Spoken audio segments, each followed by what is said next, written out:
Welcome to SNC Sullurpeta news channel.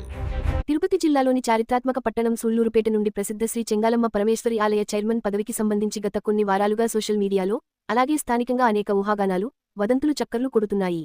ఈ రోజు మనం వాస్తవాలేమిటో తెలుసుకుని ఈ నిరాధారమైన వార్తలకు ముగింపు పలకబోతున్నాం. చెంగాలమ్మ ఆలయ పాలకమండలి అధ్యక్ష పదవి ఇటీవల స్థానికంగా తీవ్ర చర్చనీయాంశంగా మారింది. సోషల్ మీడియాలో వస్తున్న పరస్పర విరుద్ధమైన కథనాలతో అసలు ఆలయ చైర్మన్ పదవికి నిజమైన అర్హులు ఎవరో తెలియక సుల్లూరుపేట ప్రజలు అయోమయానికి గురయ్యారు. అయితే చట్టపరమైన పత్రాలు మాత్రం వాస్తవాన్ని చాలా స్పష్టంగా చెబుతున్నాయి. ఆలయానికి చట్టబద్ధమైన శాశ్వత చైర్మన్ శ్రీ అర్వభూమి చంద్రశేఖర్ రెడ్డి అన్ని ఊహాగానాలకు తెరదించుతూ తన పూర్వీకుల నుండి వంశపారంపర్య హక్కు ద్వారా ఆయన ఈ పదవికి అర్హులైనట్లు రికార్డులు నిర్ధారిస్తున్నాయి. ఇది కేవలం సాంప్రదాయపరమైన హక్కు మాత్రమే కాదు, చట్టబద్ధమైన ఆదేశం. శ్రీ చంద్రశేఖర్ రెడ్డి గారు ఎండౌమెంట్స్ డిపార్ట్మెంట్ నుండి అధికారిక ధృవీకరణతో పాటు స్పష్టమైన కోర్టు ఉత్తర్వులను కూడా కలిగి ఉన్నారు.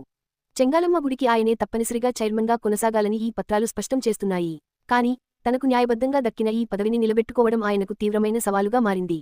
నివేదికల ప్రకారం చైర్మన్ పదవి నుండి ఆయన్ని బలవంతంగా తప్పించడానికి శ్రీ అర్వభూమి చంద్రశేఖర్ రెడ్డి గారి చుట్టూ తీవ్రమైన రాజకీయ ఒత్తిళ్లు ముసురుకున్నట్లు తెలుస్తోంది. గతంలో ఈ ఒత్తిడి తంత్రాలు పరాకాష్ఠకు చేరుకున్నాయి. దీనిలో భాగంగానే ఆయనపై ఓ తప్పుడు SC/ST అట్రాసిటీ కేసు కూడా నమోదు చేసినట్లు సమాచారం. తన వంశపారంపర్య చట్టబద్ధమైన బాధ్యతల నుండి ఆయన్ని భయపెట్టి పక్కకు తప్పించడానికి ఉద్దేశించిన రాజకీయ కుట్ర మాత్రమే ఈ బూటకపు కేసు అని ఆయన మద్దతుదారులు ఆరోపిస్తున్నారు. ఎంత గురిచూసి వేధింపులకు పాల్పడినా, ఆన్లైన్లో తప్పుడు సమాచారం వ్యాప్తి చేసినా చట్టం ఆయన వైపే నిలబడింది.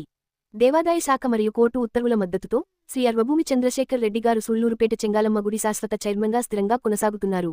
8 నుంచి నన్నే డిక్లేర్ చేస్తుండారు, అది వాస్తవం. తర్వాత ఇప్పుడు మేమే చైర్మన్లు, మాకే అధికారం, మా ప్రభుత్వం ఉండేది, అది ఇదని అంటున్నారు. అది అంతా నా అమ్మని దగ్గర అవన్నీ కుదరవు. మేమే వంశపారంపర్యం ఫౌండర్ ఫ్యామిలీ మెంబర్ నేనే. అయితే చైర్మన్ నేనే ఉన్నాను ప్రస్తుతం. మీరెవరికైనా రాజీ అయ్యారా?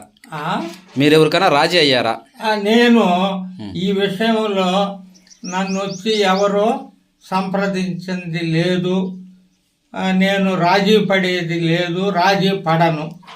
సామాజిక మాధ్యమాల్లో కొంతమంది మేమే చైర్మన్ అని ప్రచారం చేసుకుంటున్నారు, అది ఎంతవరకు నిజమంటారు? ప్రచారం చేసుకుంటారు, దానికి ఏమి ఇది లేదు, కానీ వాస్తవం కాదు. నేనే చైర్మన్, ఫౌండర్ ఫ్యామిలీ మెంబర్. అది మిమ్మల్ని అయితే ఎవరు కలవాలా? నన్ను అయితే ఎవరు కలవ. మీరు వేరే వాళ్ళకి ఇచ్చేదానికి అంగీకారమేనా? నేను అది ఎట్టిస్తాను? అమ్మని నాకు ఇచ్చిన పదవి కదా అదే, ఆమె ఆశీస్సులతోనే కదా నేను వచ్చినాను.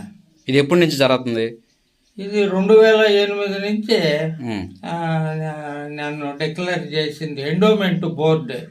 నేను ఒకరికి ఇచ్చేది ఏమి ఉండదు. మిమ్మల్ని ఏదో భయపెట్టాలని కొంతమంది కేసులు వేశారన్నారు, నిజమేనా? గతంలో నా మీద SC/ST కేసులు, అట్రాసిటీ కేసులు ఇవన్నీ పెట్టారు. నేనేమి జంకలేదు, యథార్థం లేదు. అమ్మని మీదనే వదిలేసిన భారం, ఆమె నన్ను తప్పించింది. అవి రాజీకి వస్తాడు ఆయన అని చెప్పి పెట్టించినారు, నేను రాజీ పోలేదు. కోర్టులో SC/ST కేసులో కూడా విచారణ జరిగింది. సాక్షులు వచ్చారు, సాక్షులను విచారించారు. ఏం చేసినా అక్కడ నిజాలు ఒకరు చెప్పిన మాట ఒకరు చెప్పలా. ఇప్పుడు ఏమైనా బెదిరింపులు జరుగుతున్నాయా? ఇప్పుడేమి నన్ను బెదిరింపులు జరిగేది ఏమి లేదు, ఏమి కేసులు లేవు ప్రస్తుతం. మీరైతే చైర్మన్కి వచ్చేదానికి అంగీకారం మీకు? మీరు వచ్చేదానికి ఇష్టమే మీకు? నేను ఉన్నాను కదా ఆల్రెడీ, కొత్తగా ఇచ్చేది ఏమి లేదు కదా.